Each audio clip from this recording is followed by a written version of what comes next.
host, Ayush. Today we're not going to talk about anything scientific. Today we're going to talk about how to compose a mind-blowing speech. So first, we need the skeleton of the speech. In other words, we need a structure for our story. So the most common structure is hook, question, story, suggestion,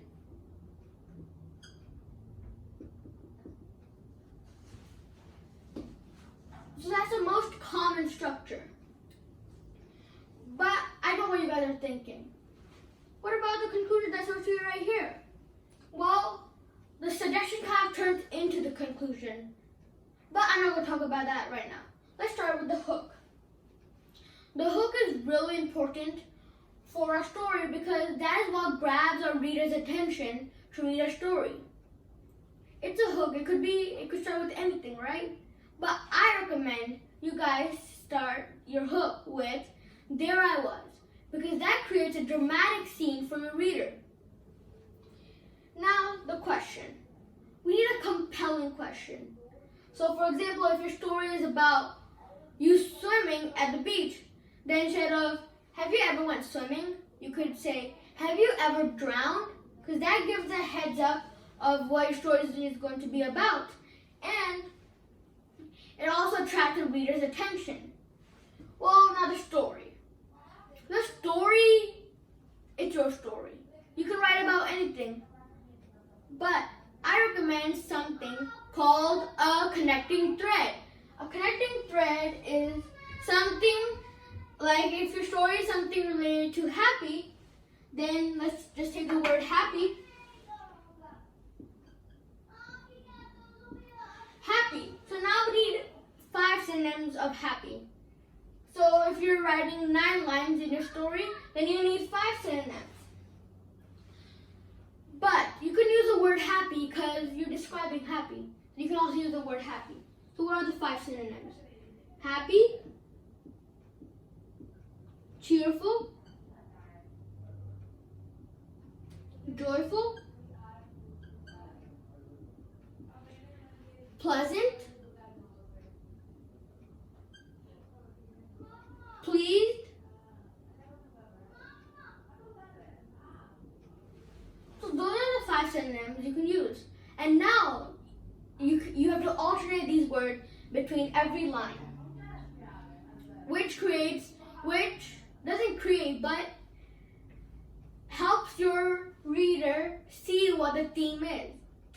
In other words, it makes the theme more visible. Now for the suggestion. As I was saying before, the suggestion turns into the conclusion. But how? It's just a suggestion. Well, it's a suggestion, right? So the suggestion, the 2 phrases that it starts with is "I recommend" or "I suggest." But as soon as you say that and suggest what you're suggesting, it turns into conclusion. Here, I'll give you guys an example. So if your story is about having an awesome coach, then it could be, "I recommend you guys getting a coach that is compatible with you and your family." You see how I ended that story right there? Yeah, same thing with other stories. Now we need the delivery skills. Well, the delivery skills are loud voice. Let me just use this marker.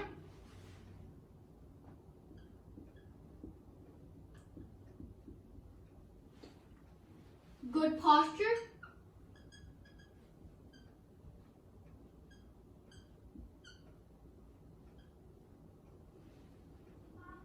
Hand gestures.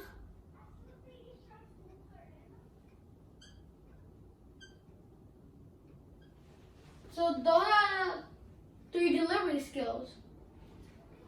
Well, you need a loud voice so everybody could hear you. But depending on where you are.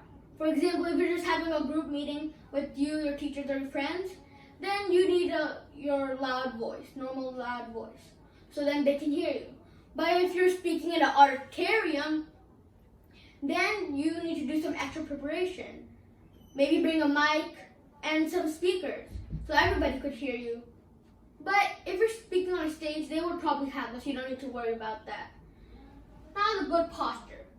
The good posture is really crucial to our story because if you're slouching, then the audience that are watching you will start slouching too, and then they will lose interest. Because haven't you guys heard when you're eating something and there's someone who's watching you, they get hungry too? Well, the same thing here. Now hand gestures. Hand gestures is another crucial part to our story because it helps your reader or listener visualize what you're trying to say. So that's it for today, but there's a part 2 coming out soon. I hope you guys liked the video. Bye!